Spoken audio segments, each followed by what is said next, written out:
So in this video series, we are going to learn about the Python NumPy library that is used for machine learning and data science. So guys, this is the very first library that you should be learning if you want to make a career in machine learning and data science. So guys, what is NumPy and how do we install the Python NumPy library? So basically the NumPy, it stands for Numerical Python, is a fundamental library for Python numerical computing.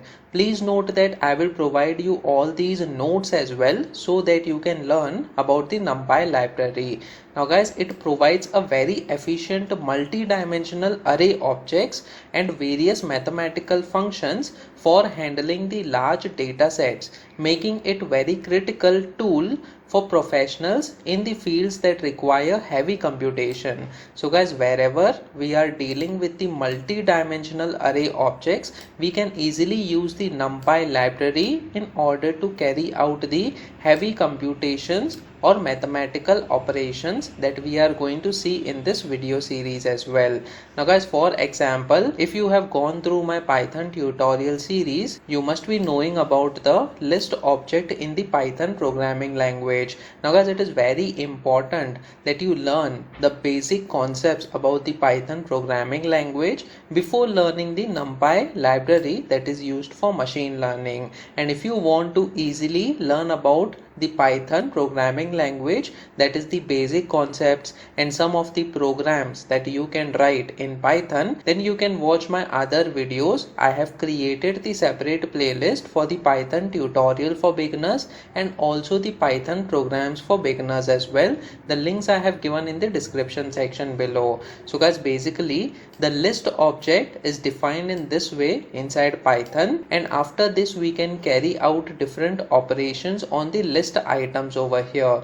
Now guys, why we cannot simply use the list as far as the mathematical computations in machine learning is concerned? So as far as the list object is concerned, it is very slow as compared to the NumPy library, and that is the reason why NumPy library was created. So this is the way that we create the one-dimensional array in the NumPy library over here in Python. So as you can see, we have this NP, that is the library NumPy over here, followed by dot, and then we have something called as array function. This we are going to check with the help of examples as well. So guys, this array function is taking the argument, that is the list in this case, and the entire statement will help us in order to convert this particular list into the NumPy array over here. So this is the one-dimensional array which is just having one row over here in this case.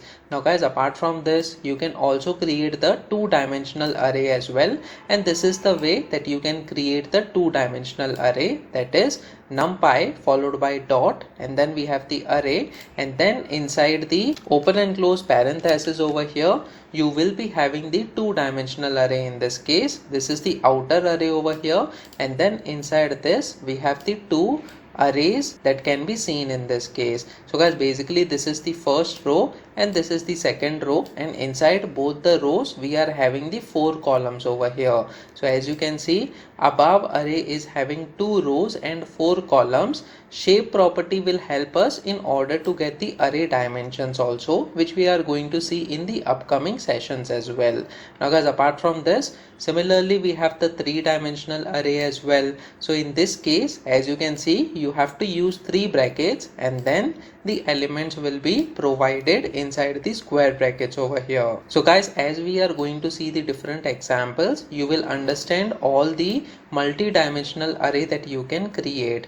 Now guys, let us see how we can install the NumPy library over here. So we are going to make use of the VS Code editor in this case. You can use any editor of your choice based on your requirement. So guys, I have created the new folder over here. Let me just create a new file in this case. So I'll name it as starter.py, that is the Python file over here. Now guys, how do we install the NumPy library? Simply we will be making use of the pip that helps us in order to install the packages inside the Python programming language, followed by the install keyword, and then we have the NumPy, that is the name of the library. So guys, over here, since I have already installed, I will get that message that the requirement is already fulfilled. So on the terminal inside the VS Code, we have provided this command pip install numpy, and let me press enter over here. So as you can see, we are getting the requirement already satisfied since the NumPy library is already installed over here. You can also get the list of all the packages that are installed related to Python. So as you can see, pip list is the command in order to get the entire list of the Python packages. So guys, when we press enter over here, as you can see, we have this pip package as well as we have the NumPy package as well, that is already installed for this environment. So guys, in this way you can simply start using the NumPy library for the Python programming language. Please note that you should have the understanding of the basic concepts of the Python programming language before you start learning the NumPy over here. So I have already given the links to the Python tutorial in the description section, so you can quickly watch them so that you can move towards the NumPy library tutorial. So comment in the comment section below whether you have learned something out of this video. Please make sure that you like this video so that it reaches to more people, and subscribe to the channel so that you get the notifications on upcoming videos as well. I'll see you in the next video. Till then, stay tuned.